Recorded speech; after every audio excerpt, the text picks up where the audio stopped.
이 시간 함께 보실 말씀은 다니엘 12장 3절입니다. 우리가 자주 암송하는 구절입니다. 구령과 관련해서요. 다니엘 12장 3절 말씀입니다. 여러분들이 현명하게 살고 싶고 또 현명한 사람으로 발견되길 원한다면 이 말씀대로 하시면 되는 겁니다. 자, 다니엘 12장 3절 말씀 보시면, 현명한 자들은 창공의 광명처럼 빛날 것이요 많은 사람을 의로 돌이키는 자들은 별들처럼 영원무궁토록 빛나리라. 자, 말씀을 위해 다 같이 기도하겠습니다. 감사하신 아버지 하나님, 아름다운 예배 환경을 조성시켜 주시고 찬양과 기도를 통해서 저희들의 마음을 설교를 듣기에 합당한 마음으로 잘 준비시켜 주셔서 감사를 드립니다. 우리가 말씀 앞에 반응을 할 수 있도록 도와주십시오. 죽은 성도가 아니라 살아있는 성도로서 그에 합당한 반응을 주님 앞에 보일 수 있도록 인도해 주시길 원합니다. 이 자리에 참석한 모든 성도들, 주님께서 복을 주시고 또 함께해 주셔서 오늘 듣게 되는 이 설교를 통해 자신들의 남은 생애를 어떻게 주님을 위해 영광을 돌릴지, 그러한 부분들을 잘 돌아보고 또 실행으로 옮길 수 있는 좋은 계기가 되게 해주십시오. 마귀가 방해하지 못하도록 해주시고 주님만이 홀로 영광 받으시며 주님만이 홀로 역사해 주셔서 우리의 모든 성도들의 마음을 온전히 변화시켜 주십시오. 주 예수 그리스도 이름으로 기도했습니다. 아멘. 구령의 열정입니다. 구령의 열정. 지난 1월 12일 한국교회 총연합회 대표회장인 여의도 순복음교회 이영훈 목사가 신년 기자회견에서 이렇게 말했습니다. 한번 들어보십시오. 새해가 되었지만 전망은 어둡습니다. 세계적인 경제 침체와 우크라이나 전쟁, 이태원 12구 참사 등으로 사회 갈등도 심합니다. 이럴 때일수록 종교는 꿈과 희망을 주는 역할을 해야 합니다. 한국교회 총연합이 그 역할을 하겠습니다. 그의 말에 따르면 한국교회 총연합은 개신교 36개 교단 연합체로서 전국에 5만 8천여 개의 교회와 1132만 명의 교인들이 소속되어 있습니다. 그리고 다가오는 3.1절, 4월 9일 부활절, 6.25 정전 70주년, 광복절 등의 한국교회가 연합하는 행사를 계획하고 있다고 밝혔어요. 특히 지난 연말에는 정부, 저출산, 고령사회위원회와 양해각서를 체결하고 적극 지원하기로 했는데요. 저출산 문제는 이미 여의도 순복음교회 차원에서 10년 전부터 대책 마련을 위해 힘써온 문제이기도 했습니다.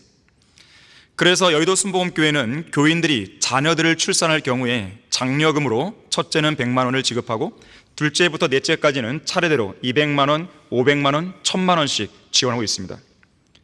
다 글로 갈까요? 대단한 교회입니다. 돈이 너무 많이 남아서 돌아갔고요, 어디에 쓸지 몰라 주차하지 못하는 그런 교회예요. 아울러요, 미혼모와 불법 체류자, 자녀 양육 문제 등에도 꾸준히 관심을 갖고 어렵고 소외된 이웃들을 돕겠다고 했는데요.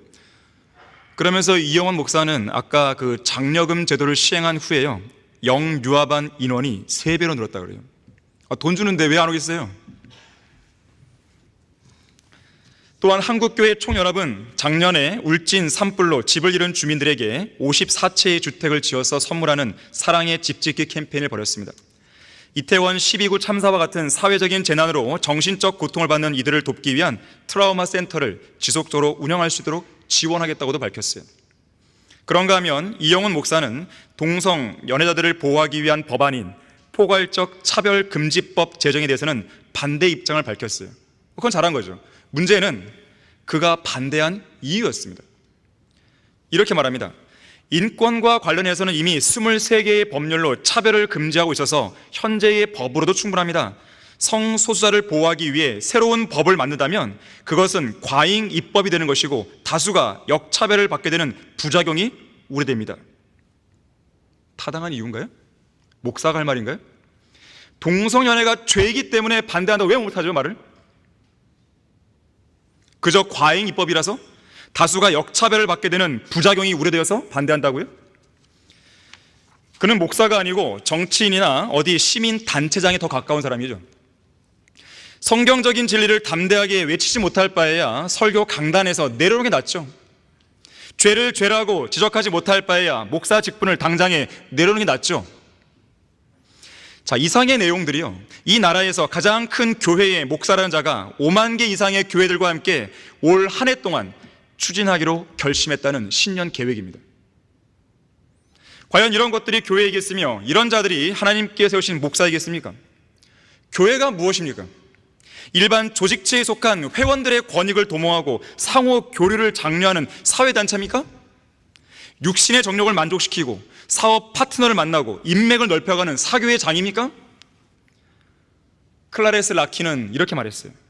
교회는 불신자들의 돈을 모아 가난한 회원들을 돕기 위해 일종의 면죄부나 어떤 상품을 파는 상점이 아니다 그랬어요. 노숙자들에게 밥을 퍼주고 불이웃을 도와주고 집을 지어주고 동성연애들을 보호하고 독거노인들에게 김치를 담가주고 연탄을 날라주는 사회의 복지단체 또는 자선단체가 아니에요. 교회는 그런 일들은 교회가 할 일이 아닙니다. 교회는 에클레시아, 불러냄을 받은 모임입니다. 어디에서 불러낸 것이에요? 세상으로부터 불러냄을 받은 거예요. 세상에서. 이 세상 통치자인 사탄의 왕국에서 불러냄을 받은 것입니다. 흑암의 권세로부터, 어둠에서 불러냄을 받은 거예요. 베드로전서 2장 9절에서 이렇게 말씀합니다.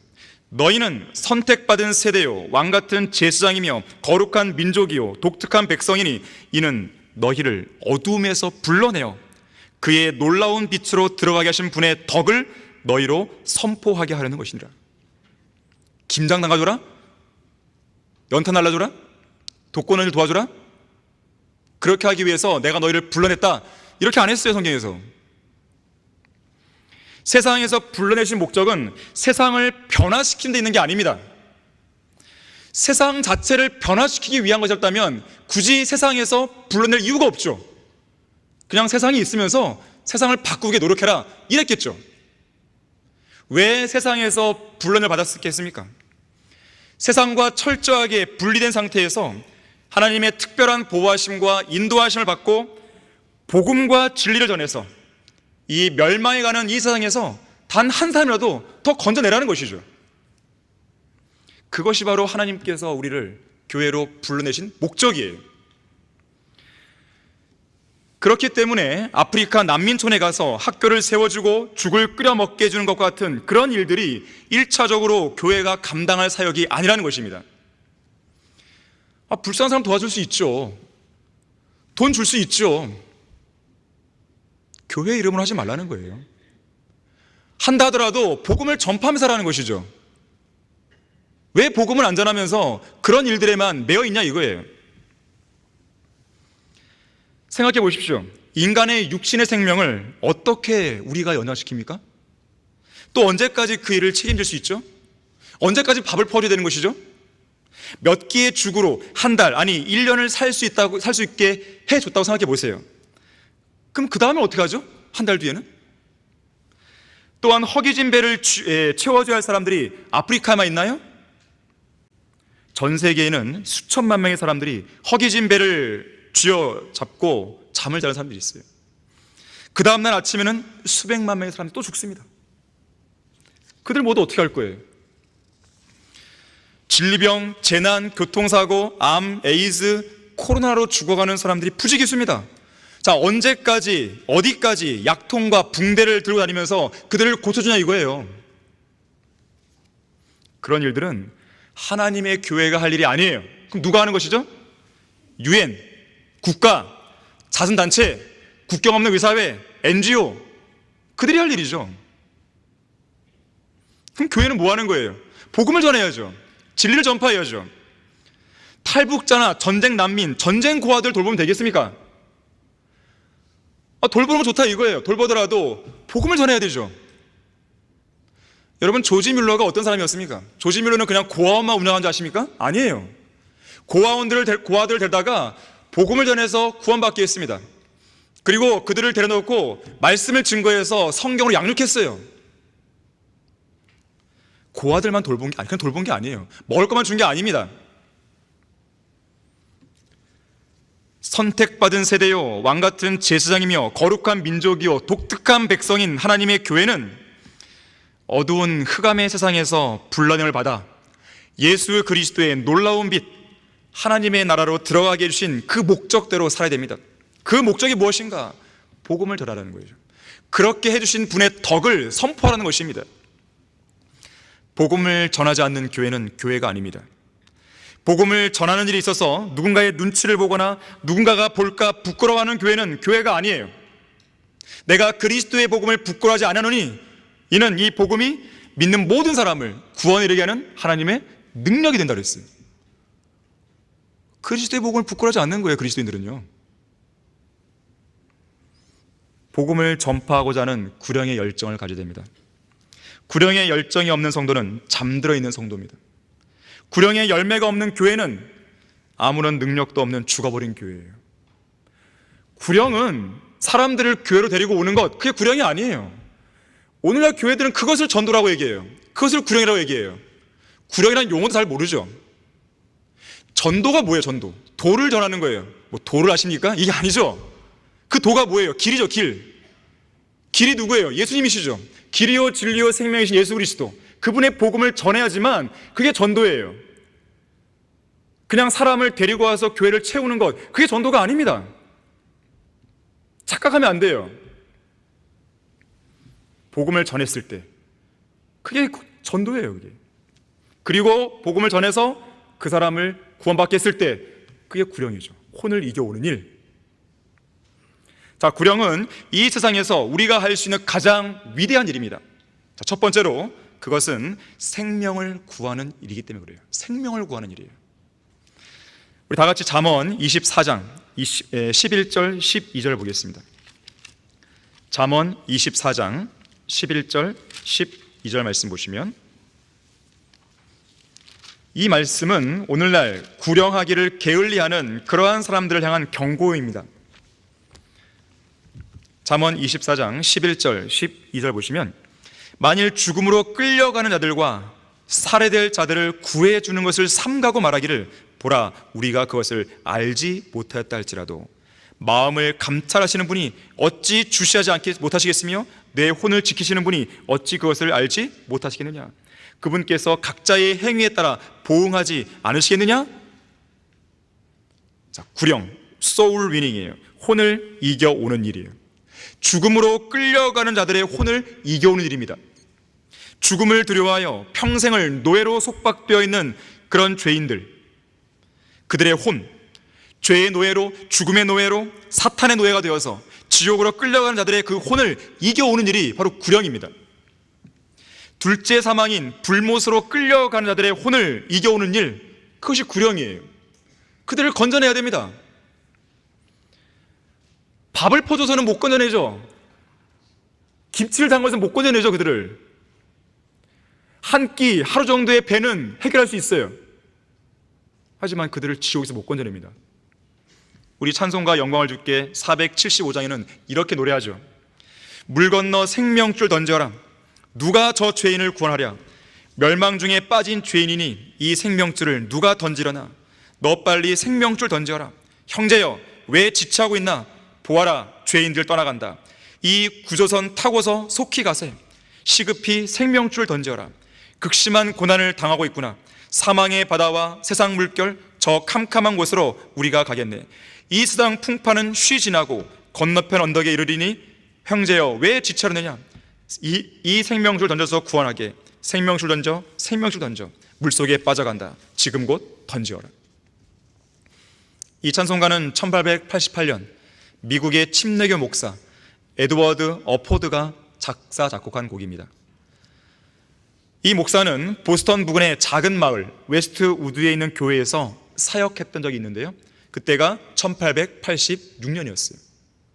어느 날 낸터키트 해변에서 해난구조본부 요원들이 난파선의 선객들을 구조선으로 구출하는 장면을 보고요, 이 찬송가를 작사했습니다. 당시에 이 구조대원들이 뭐라고 외쳤냐면 생명줄을 던져라, 이걸 외쳤다고 그래요. 그 외침을 그대로 가사에 담은 거예요. 방금 우리가 읽었던 잠언 24장의 내용 그대로인 거예요. 불못, Lake of Fire죠. 불의 못, 불의 호수죠. 불의 바다죠. 그곳으로 던져지기 전에 우리는 빨리 구출해야 되는 것이죠. 자, 여러분은 영원한 불못으로 끌려가고 있는 구원받지 않은 죄인들이 얼마나 지금 위험천만한 상태에 놓였는지 진지하게 생각해 본 적 있으세요? 한 번 어떤 목사가 이제 곧 급행열차가 지나갈 기찻길에 술에 취해 깊이 잠들어 버린 사람을 만났던 이야기를 해줬습니다. 그리고는 모여있는 회중들에게 물었어요. 여러분은 이러한 경우에 기찻길에 이제 곧 급행열차가 올 건데 그 기찻길에 술에 취해 잠들어 있는 그 사람을 봤을 때 여러분이라면 어떻게 하겠습니까? 물었어요. 그러자 어떤 사람이 대답합니다. 당연히 그를 기찻길에서 끌어내야 할 겁니다. 물론 곱게 끌어낼 수는 없겠죠. 아마 조용히 불러서 걸어 나오게 할 수는 없을 겁니다. 정신 차리라고 고래고래 소리를 지르면서 그의 몸을 거칠게 꽉 움켜잡고 끌어낼 겁니다. 설령 너무나 힘에 부치고 지쳐서 그 사람 옆에 주저앉게 된다 해도 포기하지 않고 온 힘을 다해 끌어내려고 할 겁니다. 그러자 목사가 말했어요. 바로 그겁니다. 그 상태가 바로 사망과 지옥으로 끌려가는 모든 혼들이 처해 있는 상태입니다. 기차 선로에 쓰러져 잠들어 있는 그 죄인들이 있는 것입니다. 이제 곧 있으면 하나님의 심판이 그들에게 곧 닥칠 것입니다. 그들을 건져내십시오. 성난 하나님의 손안에 떨어진 죄인들, 이 설교로 많은 혼들을 구령한 조나단 에드워즈는 그 설교에서 이렇게 말합니다. 저는 이 설교를요, 거리에 설교할 때 그대로 인용해요. 여러분들 쓰세요. 지옥을 경고하셔야 돼요. 지옥의 무서움을 알려야 됩니다. 가지 말라고 이렇게 호소합니다. 하나님께서는 언제라도 죄인들을 지옥으로 던져버릴 수 있으십니다. 하나님께서는 죄인들을 회오리 바람 앞에 먼지와 같이 날려버리시며 활활 타오르는 불기둥 앞에 마른 건불과도 같이 태워버리십니다. 지옥의 불길은 이미 죄인들을 맞을 만반의 준비를 다하고 있으며 지옥의 용광로는 이미 뜨겁게 달아올라 죄인들이 떨어지기를 기다리고 있습니다. 비참한 세계, 끝없이 타오르고 있는 유황 불못은 지금 구원받지 않은 여러분의 발밑에 넓게 펼쳐져 있습니다. 그곳에는 하나님의 진노의 불꽃이 활활 타오르고 있습니다. 지옥은 죄인인 여러분을 삼키기 위해 입을 크게 벌리고 있습니다. 오래전 한 신문에 비극적인 기사 하나가 실렸어요. 5살 난 어린아이가 평소에는 그렇게 다정하게 지냈던 자기 집 큰 개에게 물려 죽은 사건이 있었어요. 주인이나 자기 새끼도 문다고 하는 몸집이 크고 성질이 포악한 도사견이었어요. 이 개가 어린아이를 물고는 30분 동안이나 으르렁거리며 돌아다녔는데도 주위에 100여 명이나 되는 구경꾼들은 아이의 살려달라는 비명을 못 들은 체 하거나 뻔히 보면서도 자기도 무서우니까 그 아이를 선뜻 구하러 나선 사람이 단 한 명도 없었다 그래요. 그야말로 매정하고 비정한 세태인 것이죠. 자, 그런데 울부짖는 사자처럼 삼킬 자를 찾아 두루 다니는 마귀는 포악한 도사견처럼 수많은 죄인들을 입에 물고는 그들이 지옥에 갈 때까지 계속해서 으르렁대며 돌아다니고 있습니다. 자, 누가 그들의 생명을 건져내겠습니까? 마귀에게 물린 자들이 살려달라고 비명을 지르며 죽어가고 있는데 그들에게 출산 장려금이나 내밀겠습니까? 죽을 끓여주고 밥을 퍼주겠습니까? 김치를 담가주고 연탄이나 날라주겠습니까? 물린 상처나 치료하라며 약통과 붕대를 들이대겠습니까? 아니면 지옥으로 떨어져가는 벼랑 끝에 서 있는 자들의 살려달라는 그 비명소리를 그냥 모른 체하고 외면하겠습니까? 자, 이 자리에 앉아있는 모든 성도들은 구원받지 않은 죄인들이 지금 죽으면 어디로 가는지 아는 사람들이에요. 그들이 지옥에 간다는 걸 모르는 사람은 이 자리에 없습니다. 분명하게 알고 있어요. 그뿐만 아니라 그들을 건져낼 방법이 무엇인지도 알고 있어요. 그들을 살릴 방법이 무엇인지 알고 있습니다. 그런데도 앞서 우리가 읽었던 잠언 말씀대로 죽음으로 끌려가는 자들과 살아야 될 자들을 구해 주는 걸 삼가고 말하기를 보라, 우리가 그것을 알지 못하였다. 이렇게 하겠어요? 그런 자들을 향해서 하나님께서 뭐라고 경고하십니까? 마음을 감찰하시는 분이 어찌 주시하지 못하겠으며 내 혼을 지키시는 분이 어찌 그것을 알지 못하시겠느냐? 그분께서 각자의 행위에 따라 보응하지 않으시겠느냐? 구령하지 않는 그런 성도들 향해서, 구령하지 않는 그런 교회들 향한 경고인 것입니다.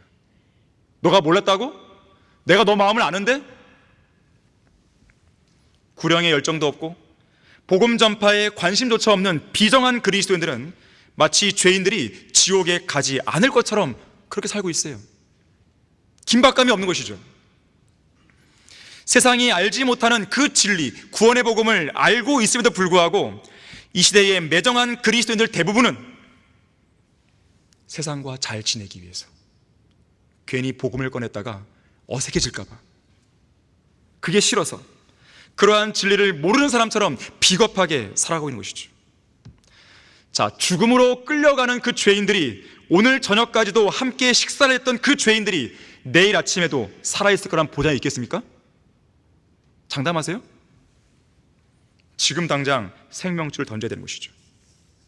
자, 구령은 이 세상에서 우리가 할 수 있는 가장 위대한 일입니다. 두 번째로, 그것은 생명을 낳는 일이기 때문에 그래요. 잠언 11장 30절, 이것도 우리가 구령과 관련해서 잘 아는 말씀이죠. 의로운 자의 열매는 생명이 나무니 혼들을 이겨오는 자는 현명하니라. 혼들을 이겨오는 자, 바로 여기서 구령이 나온 거예요. 우리가 살고 있는 현 교회 시대에 의로운 자는 누구입니까? 구원받은 그리스도인이죠. 예수 그리스도를 개인의 구주로 믿고 하나님의 의를 전가받은 우리 그리스도인들이죠. 믿음으로 구원받고 믿음으로 살아가는 우리 모든 성도들이죠. 그런 의로운 자들에게는 반드시 열매가 맺힙니다. 어떤 열매요? 생명의 나무예요. 생명은 생명을 낳습니다. 우리 안에 참된 생명이 들어와 있다면 그 생명은 또 하나의 참된 생명을 낳게 돼 있어요. 그건 필연이에요. 내가 생명의 어떤 생명을 안 낳고 있다, 그건 이상한 거예요. 뭔가 문제가 있는 것이죠. 자, 거듭난 그리스도인은 내적으로, 우선적으로 성령의 9가지 열매를 맺어야 됩니다. 그중 하나가 사랑이에요. 이 사랑은 어디서 왔습니까? 자신의 아들을 아끼지 아니하시고 우리 모든 죄인들을 위해서 그 아들과 함께 모든 것을 값없이 주신 아버지 하나님의 사랑에서 왔죠. 하나님께서 세상을 이처럼 사랑하셔서 그의 독생을 주셨으니 이는 그를 믿는 사람은 누구든지 멸망하지 않고 영생을 얻게 하려 하심이라.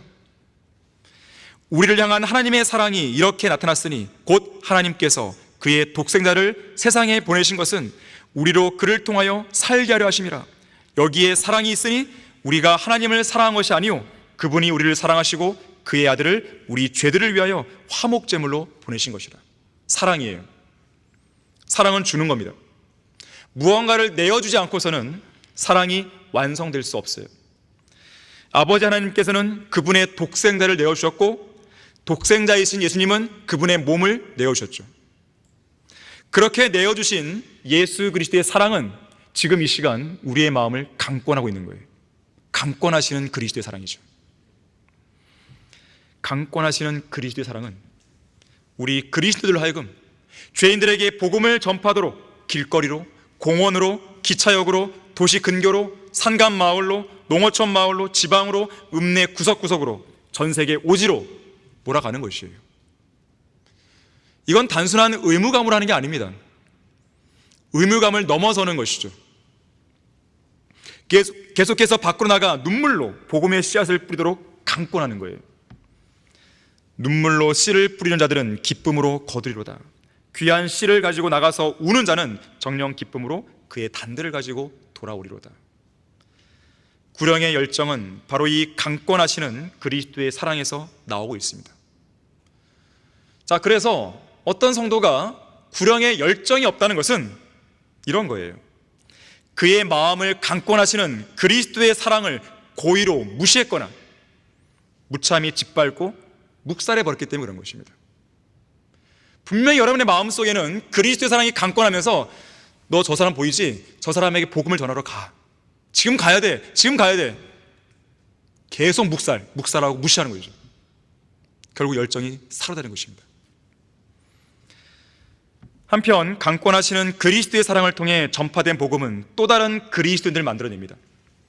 의로운 자의 열매가 생명의 나무라 그랬어요. 생명은 새로운 생명을 낳아야 됩니다. 영원한 생명을 소유한 그리스도인이 생명의 복음을 전파하는 생명의 나무가 되어서 또 다른 영원한 생명을 소유한 생명의 나무를 만들어내는 것이죠. 나무 한 그루를 심는 겁니다. 여러분이 복음을 전파해서 누군가를 이겨왔다면 나무 한 그루 심은 거예요.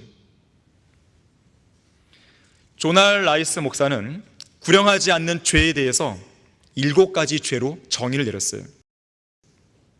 구령하지 않는 죄는 예수님이 하신 명령에 대한 불순종이다. 불순종의 죄예요. 구령하지 않는 죄는 예수님을 향한 사랑이 부족한 죄다. 왜냐하면 주님을 사랑하면 말씀을 지키게 되어 있거든요. 말씀을 안 지킨다는 것은, 즉 말씀에 따른 구령의 명령을 안 지키는 것은 주님을 사랑하지 않는다는 증거죠. 세 번째, 그리스도를 따르지 않는 죄예요. 네 번째, 구령하지 않는 것은 그리스도 안에 거하지 않는 죄입니다. 다섯 번째, 구령하지 않는 죄는 눈이 멀어서 멀리 내다보지 못하는 그런 바보들의 어리석은 죄예요. 여섯 번째, 구령하지 않는 죄는 하나님을 신뢰하지 못하는 죄입니다. 구령하지 않는 죄는 마지막 7번째, 이게 중요한데요, 영적인 1급 살인죄예요. 생명을 살려야 할 생명의 나무가 영적 살인을 자행하고 있는 것입니다. 죽은 나무가 되어버린 거예요. 병원 의사는 육체의 생명을 살리지만 구령자는 혼의 생명을 살립니다. 소방관들은 육체의 생명을 뜨거운 불길에서 구해내지만 복음 전파자는 혼의 생명을 지옥의 영원한 불길에서 구해내는 것이에요. 자, 그리스도인들의 배교는 보통 2가지 형태로 진행됩니다. 배교는 2가지 형태로 진행돼요. 첫 번째, 복음을 증거하지 않는 거예요. 복음을 증거하지 않을 때 배교의 시작이 되는 것이죠. 두 번째, 성경을 변개시키는 거예요. 성경을 변개시킬 때 바로 이 배교가 시작되는 것입니다. 그래서 변개된 성경을 쓰는 목사들은 거리에서 설교하지 않는 거예요. 구령하지 않는 거예요. 변개된 성경은 죽은 성경이기 때문에 그렇습니다. 죽은 성경은 새로운 생명을 낳을 수가 없어요. 어떤 열매도 맺지 못할 뿐만 아니라 살아있는 생명까지도 무참히 짓밟고 죽여버리는 것이죠. 과연 이 땅에서 거리에서 설교하고 복음을 전하는 사람은 누구입니까? 그들의 손에는 어떤 성경이 들려 있어요? 어떤 성경을 펼쳐서 복음을 전하는 것입니까? 개역 성경이에요? 개역 개정판이에요? 정동수의 흠정역이에요? 그런 성경을 쓰는 교회들에서는 좀처럼 구령의 열매가 맺히지 않습니다. 물론 간혹가다 맺힌 열매가 있어요. 그건 왜 그러냐면 복음이라고 하는 것은요, 성경 전체를 몰라도 전할 수 있기 때문에 그런 거예요. 그렇잖아요. 여러분은 성경 전체를 다 알고 구원받았습니까? 아니란 말이에요. 길바닥에 떨어지는 전도지 한 장으로도 구원받을 수 있어요. 누군가가 어떤 휴지에다가 복음의 내용을 적었다면 그 복음을 통해서 구원받을 수 있는 거예요. 하지만 제대로 된 구령이 안 이루어지거나 많은 구령 열매가 없는 거예요. 성경은 살아있고 능력이 있는 하나님의 말씀인데 죽은 영을 살리지도 못하고 지옥으로 가는 혼을 불구덩이에서 구원하지 못하는 성경이라면 그런 성경이 왜 나와야 됩니까? 흠정역은 나와야 될 이유가 없는 성경이에요. 그 성경을 하나님이 쓰신다면 그 성경을 통해서 거리에 설교하고 구령하는 사람이 있어야죠. 왜 못하죠? 제가 왜 이 부분을 강조하냐면 필라델피아 교회 시대, 소위 부흥의 시대, 대각성의 시대, 1517년에 이 마틴 루터가 종교개혁을 일으키고 나서 1611년에 영어 킹리에서 나오고 그리고 세계에 부흥의 시대가 도래하게 되는 것이거든요. 영어 킹제임스가 나온 다음에 무려 400년의 기간 동안에요, 그들이 복음을 전파할 때 들고 다니는 성경은 영어 킹제임스 성경이었어요. 하지만 1800년대 후반부터 변개된 성경이 나오면서요, 그 사역은 서서히 식어져 갔습니다. 이게 우연이라고 생각하십니까? 변개된 성경은요, 구령 못합니다. 할 수가 없어요. 그런 열정이 안 나오는 거예요. 초림 당시에 침례인 요한은 광야에서 외치는 자의 음성이라고 했죠? 광야가 어디예요? 광야가 어떤 이런 건물 아닙니까? 아니잖아요. 건물 바깥이에요. 그 말은 뭡니까? 거리 설교자란 말입니다. 침례인 요한은요, 단 한 번도 이런 실내에서 설교해 본 적이 없는 진짜 거리 설교자예요. 침례인 요한만이 아니죠. 구약의 거의 모든 선지자들, 이사야, 에스겔, 요나, 예레미야 다 거리 설교자였어요. 하나님께서는 예레미야 11장 6절에서 선지자 예레미야에게 말씀하십니다. 유다의 성읍들과 예루살렘의 거리들에서 선포하라. 선지자 이사야에게는 이사야 58장 1절에서 이렇게 말하죠. 아끼지 말고 크게 외치며 나팔처럼 내 목소리를 높이라. 잠언 1장 20절에서는 지혜가 밖에서 외치고 거리들에서 소리를 친다 그랬어요. 밖에서, 거리에서. 자, 우리의 지혜가 누구입니까? 예수 그리스도시죠. 예수님도 거리 설교자였어요. 스테판도 거리에 설교했습니다. 베드로를 비롯한 사도들 마찬가지예요. 사도 바울 마찬가지예요. 거리에서 설교했어요. 성경대로 믿는 설교자들 마찬가지예요. 조지 시필드, 요한 웨슬리, 찰스 피니, D.L. 무디, 찰스 펄전, R.A. 토레이, 피터 러크만, 이소호 목사님 다 마찬가지예요. 다 거리 설교자예요. 아니, 지난 2000년의 교회사 동안에, 그 중에서 무려 1900년의 기간 동안에 모든 성경대로 믿는 사람들은 다 거리 설교했어요. 그런데 유독 왜 이 시대, 이 배교한 교회 시대, 이 마지막 100년 동안은 거리 설교를 꺼려하냐 이거예요. 1900년 동안 지속해왔던 복음 전파의 방법이 왜 이 100년 사이에 달라져야 되냐 이거예요. 그건 누구 생각이에요? 배교자들의 생각이에요. 하나님은 그런 명령을 준 적이 없어요. 아, 이 현대사회에는 그렇게 설교하면 안 돼. 사람들이 싫어해. 거리에서, 공원에서 그렇게 구경하지 마. 그냥 교회 데리고 오고 그냥 스스로 놔두면 언젠가는 구원 받을 거야. 아니, 누가 그런 명령을 줬어요? 세상 사람들에게 호감을 사려 하는 그런 배교자들이 이야기하는 내용이죠. 제가 무슨 틀린 얘기 하는 것입니까? 성경대로 믿는 그리스도인들은요, 어디에서든지 복음을 전할 준비가 되어 있어야 돼요. 그게 거리든지 공원이든지 목욕탕이든지 찜질방이든지 뭐든지 간에요.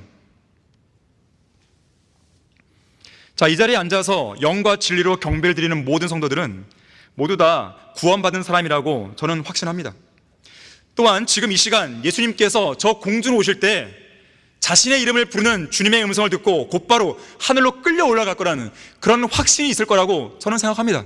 자, 그런데 여러분 주위에 가족이나 친척, 친구들은 어떻게 할까요?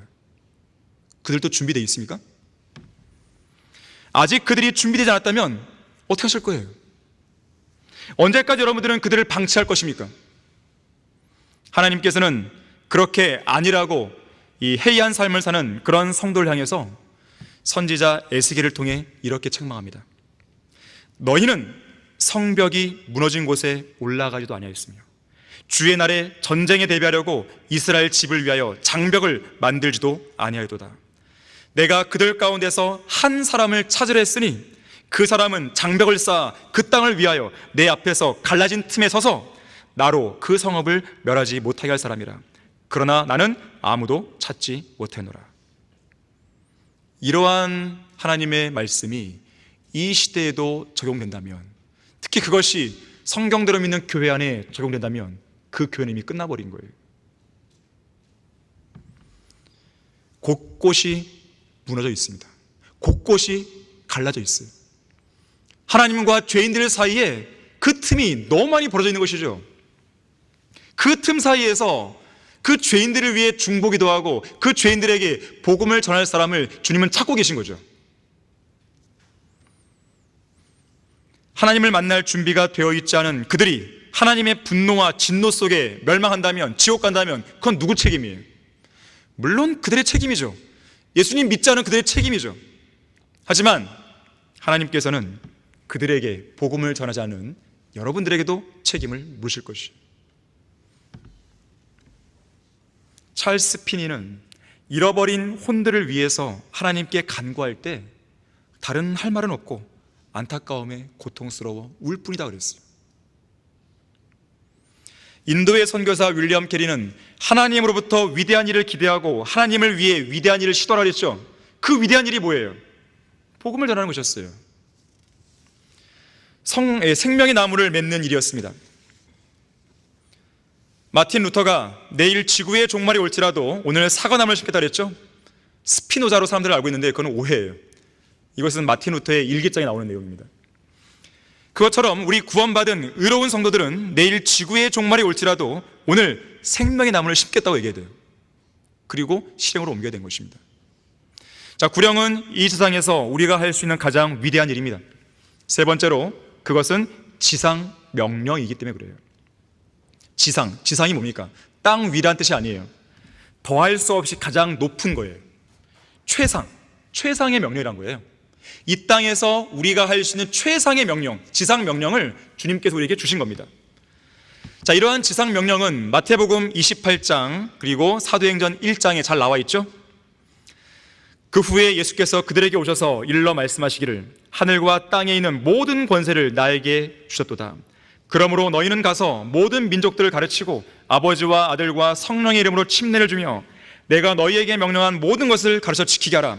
보라, 내가 세상 끝까지 너희와 항상 함께 있으리라고 하시더라. 아멘.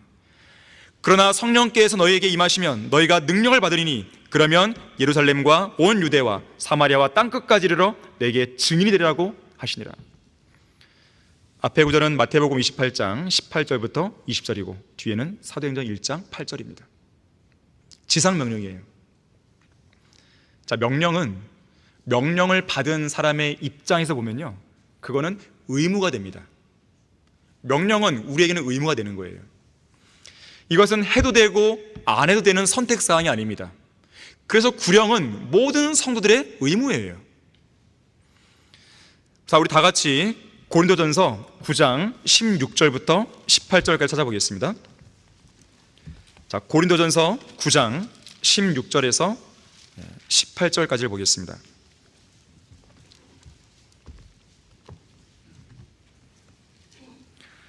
자, 내가 복음을 전할지라도 내게 자랑할 것이 없으니 이는 내가 부득불해야 할 일이기 때문이라. 만일 내가 복음을 전하지 아니하면 정녕 내게 화가 있으리라. 내가 기꺼이 이 일을 하면 상이 있으려니와 기꺼이 하지 아니한다 해도 복음의 경륜이 내게 맡겨졌습니다. 그렇다면 내 상이 무엇이냐? 그것은 내가 복음을 전할 때에 값 없이 그리스도의 복음을 전하고 복음으로 인한 내 권리를 다 사용하지 아니하는 것이로다. 자, 여기 16절에 잘 보세요. 복음을 전하는 일을 뭐라고 그랬습니까? 구원받은 내가 부득불해야 할 일을 했어요. 부득불해야 할 일. 절대 피할 수도 없고 피해서는 안 되는, 반드시 해야 되는 불가피한 일이라고 말하는 것이에요. 극심한 두려움과 강한 압박이 밀려오는 극한 상황에도 절대 포기할 수 없고 절대 물러설 수도 없는 그런 일이라는 것이죠. 심지어 바울은 그 복음을 전파하지 않으면 화가 나에게 미칠 거였어요. 이것은 하나님께서 선지자 에스겔에게도 강조하신 내용이에요.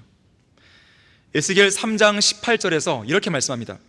내가 악인에게 말하기를 너는 반드시 죽으리라 할 때에 너가 그에게 경고도 주지 아니하고 그 악인에게 그의 악한 길에서 떠나라고 경고하여 그의 생명을 구하라고 말하지도 아니하면 바로 그 악인은 그의 죄악 가운데서 죽을 것이나 나는 내 손에서 그의 피를 요구하리라고 했어요. 모든 사람들은, 모든 죄인들은 자기 죄 때문에 지옥 가는 것이죠. 그런데 그런 것을 알고 있는 여러분들이 그들에게 복음을 전해서 지옥 가면 안 된다고, 빨리 예수님 믿고 구원 받으라고 이렇게 안 한다면 그 사람은 그 사람의 죄 때문에 지옥 가겠지만 반드시 그 사람의 피를 내가 전하지 않은 너에게 요구할 거라고 주님이 말씀하시는 거예요. 그래서 우리가 어떤 사람을 만나든지 우리가 해야 할 최우선의 일은 다른 게 아니에요. 복음을 전파하는 것입니다. 자, 그런가 하면 이 의무와 관련해서요, 여기 지금 고린도전서 9장 17절에서는 복음의 경륜이 우리에게 맡겨졌다 그런 거예요. 맡겨졌어요. 책무가 있는 거예요. 이 복음의 경륜, 이 복음은 은혜의 복음이죠. 그래서 이것은 우리에게 맡겨진 책무로서, 명령으로서, 의무로서 우리가 해야 되는 것인데, 하나님께서 누군가에게 너는 복음을 전하러 지금 나가, 그럼 나가야 되는 거예요. 누군가에 가서 입을 열어서 복음을 전해, 그러면 용기 있게 전해야 되는 거예요. 그 순간에 저 사람이 제 말을 안 들으면 어떻게 하죠? 이렇게 물을 필요가 없어요. 그렇게 물었을 때 주님은 에스겔 3장 11절에서 이렇게 말씀할 거예요. 그들이 듣든지 그만두든지 간에 그들에게 고하고 그들에게 이르기를 주 하나님께서 이같이 말씀하신다 하라. 듣든지 그만두든지 간에 내가 할 일은 그들에게 가는 거예요. 복음을 전하는 거예요. 그들이 듣고 안 듣고는 제 책임이 아니에요. 그건 제 소관이 아니에요. 준비가 되어 있다면 듣겠죠. 아직 안 됐다면 못 듣겠죠. 받아들일 마음이 있다면 듣겠죠. 고집을 피운다면 안 듣겠죠. 그건 그 사람의 몫입니다. 또 이렇게 부를 수 있겠죠. 좋습니다. 하지만 그래도 제가 말한다 하더라도 제게 욕하고 짜증내고 화를 내면 어떡하죠? 분위기가 어색해지면 어떡하죠? 그때 주님은 이렇게 다시 한번 확고하게 에스겔 2장 7절에서 말씀하세요. 그들이 듣든지 그만두든지 간에 너는 내 말을 그들에게 고할지니 이는 그들이 가장 반역을 잘함이라.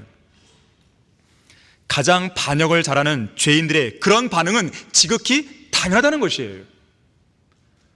아니, 복음을 전할 때 그 사람들이 환영할 줄 알았습니까?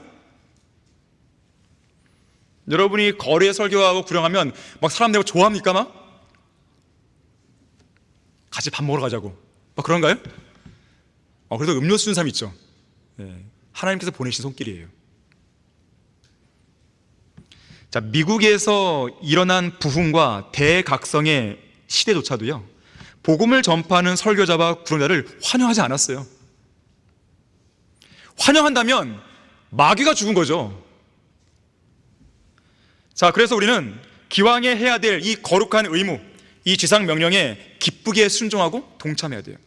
기쁜 마음으로 복음을 전파하면 그 사람에게는 상이 있습니다. 하지만 내가 기쁜 마음으로 안 한다 하더라도 의무감으로 하긴 해야 되는 거예요. 그러면 상은 없겠죠. 기꺼이 복음 전파에 나서건 억지로 나서건 우리가 선택할 나름이지만 그 일에 나서야 하는 것은 우리에게 지워진 피할 수 없는 의무임을 기억해야 됩니다. 하지만 기왕에 할 바에는 준비된 상급과 면류관을 바라보면서 기쁘게 하셔야 돼요. 기쁘게. 알렉산더 더프 목사는 말합니다. 복음을 전파하는 일을 멈추는 교회는 머지않아 복음적인 교회로 남아있지 못할 것이다. 진젠도르프는 말합니다. 나는 나 자신의 개인적인 목표와 관계없이 복음을 선포하도록 운명 지어졌다.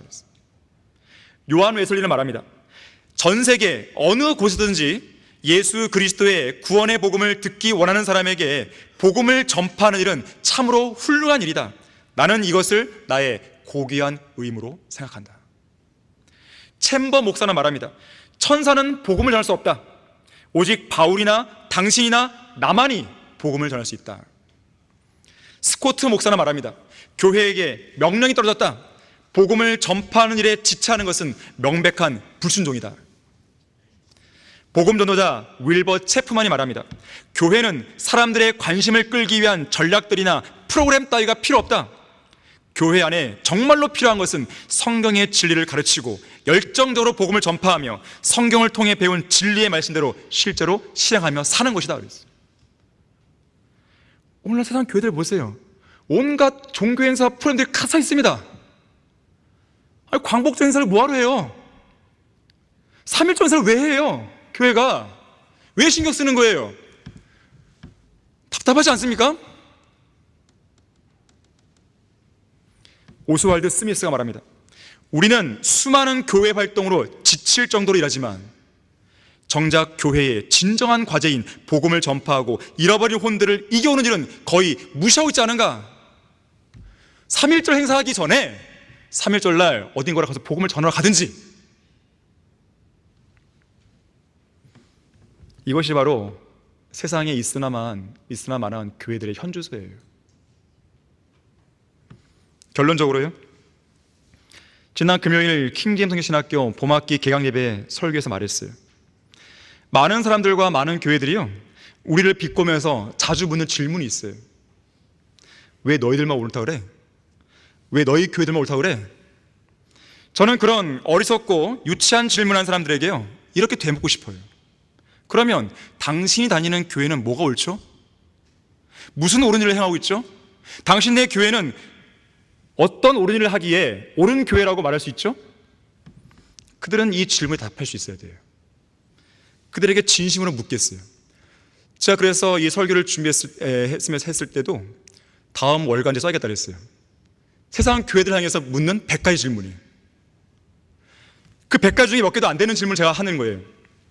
없음이란 구절이 있고 성경 전체에서 36,000군데 이상 변개되고 신약에서만 2,200단어 이상 삭제된 개역 성경과 개역 개정판을 쓰는 교회가 옳은 교회예요? 답해보라 이거예요. 하나님의 명령이 아닌 인간적인 전통에 따라 행하는 주기도문과 사도신경을 하는 교회가 옳은 교회예요? 비성경적인 칼빈주의와 은사주의, 후천년주의, 무천년주의 이단교리를 취한 교회가 옳은 교회예요? 헛된 철학에 노략질당한 교회가 옳은 교회예요? 세상 목사들은 뭐라고 하냐면 신학을 잘하려면 철학을 공부해야 돼 이런 말 한단 말이에요. 아니 그럼 망발이 어디 있어요? 누구한테 배운 걸까요? 중세 암흑시대에 그런 신학자들 배운 거예요. 카톨릭 신학자들한테. 성경에도 없는 교단들을 만들어서 그 안에 소속되어 있는 교회가 옳은 교회예요? 에큐메니카를 가입한 교회가 옳은 교회예요? 성경에도 없는 크리스마스, 사순절, 부활절 등의 절기를 지키는 교회가 옳은 교회예요? 대답해 보라 이거예요. 성경에도 없는 유아 세례와 세례를 주는 교회가 옳은 교회예요? 경배와 찬양이니 열린 예배이니 구도자 예배이니 하면서 전자기타와 신디사이저, 세팅 드럼 사이로 울려나는 강한 비트와 리듬으로 교인들의 감정을 흥분시켜서 CCM이나 부르고 랩으로 찬양하고 무대 위에서 두 손 들고 방방 뛰고 정신없이 춤을 추는 그런 교회가 옳은 교회냐 이거예요. 예쁜 여자를 딱 세워놓고요 율동한다고 두 손 들고 하는 그런 교회가 옳은 교회냐고요. 짐승들의 소리인 방언으로 울부짖고 할렐루야 삼창하며 통성하는 기도하는 교회가 옳은 교회예요? 성교에도 없는 새벽 예배를 드리는 교회가 옳은 교회예요? 정치에 참여하고 정당이나 기웃거리는 교회가 옳은 교회예요? 성경에도 없는 권사, 전도사 등의 직제를 두고 또 목사가 장로인데 그것도 몰라서 목사 따로 장로 따로 두는 게 옳은 교회예요?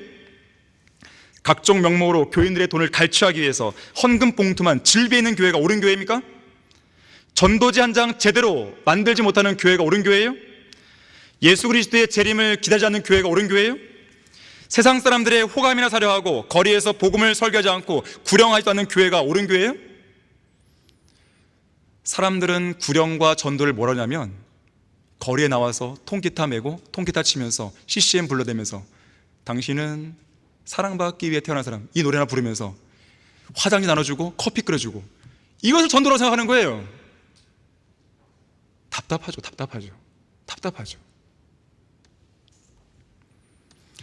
자, 무엇이 도대체 옳다는 거예요?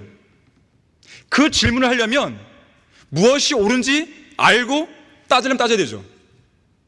다 답해 줄 수 있습니다.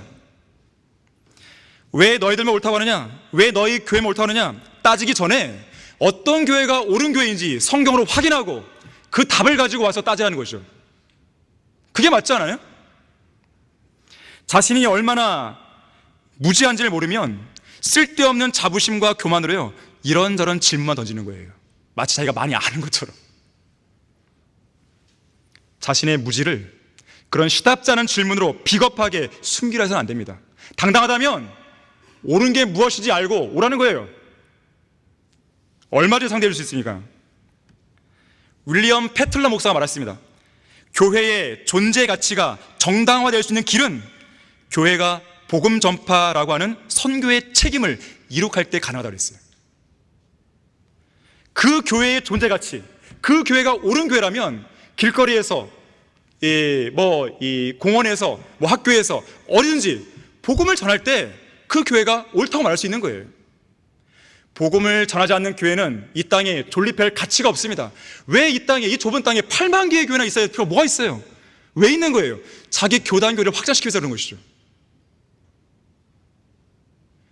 둘러보세요. 수십 개의 십자가가 한눈에 들어옵니다. 우리는 기도하고 있죠. 이 땅에 성경 들음 있는 교회 30개 이상 있습니다. 그 교회만 있으면 이 나라 전역을 복음화시킬 수 있습니다. 정말이에요. 우리는 이미 각 교회들이요 지금 12개가 우리 포함해서 있는데 각 교회들이 이 주변 지역뿐만 아니라 한두 시간 떨어진 거리까지 가서 설교합니다. 그렇기 때문에 이 땅에 30개 이상만 있어도요 충분히 이 나라를 복음화시킬 수 있어요. 8만 교회 복음도 전하지 않는 교회 뭐가 그렇게 많은 뭐 필요가 있겠어요? 있어도 그만 없어도 그만이죠. 신실한 복음 전파자의 설교를 통해서요, 한 죄인이 회심하고 회개에 진실한 눈물을 흘리고 진심으로 술병을 내던지고 창녀짓을 그만두고 도박을 중단하고 자살하러 가던 사람이 돌아서고 폭력을 멈추고 추악하고 더럽고 음란한 일을 중단하는 그런 모습을 본다면 여러분 어떻게 하겠어요? 복음을 전하러 가겠죠. 지금은 비록 라오디케아 시대, 배교의 시대지만요, 그래도 여전히 복음을 듣고 믿는 사람들이요 이렇게 순수하게 변하는 사람이 있습니다. 몇 년 전에 청량리에서요, 저도 그때 복음을 전했었는데 함께 복음을 전하던 어떤 형제가 간증해 줬어요. 내가 복음을 전했는데 이 사람이 복음을 듣고 구원 받았더라. 그런데 자기 품에서 칼을 하나 꺼냈다고 그랬어요. 사실 자살하러 가는 중이었어요. 자, 그런 사람들이 비일비재한 것이에요. 있는 거예요.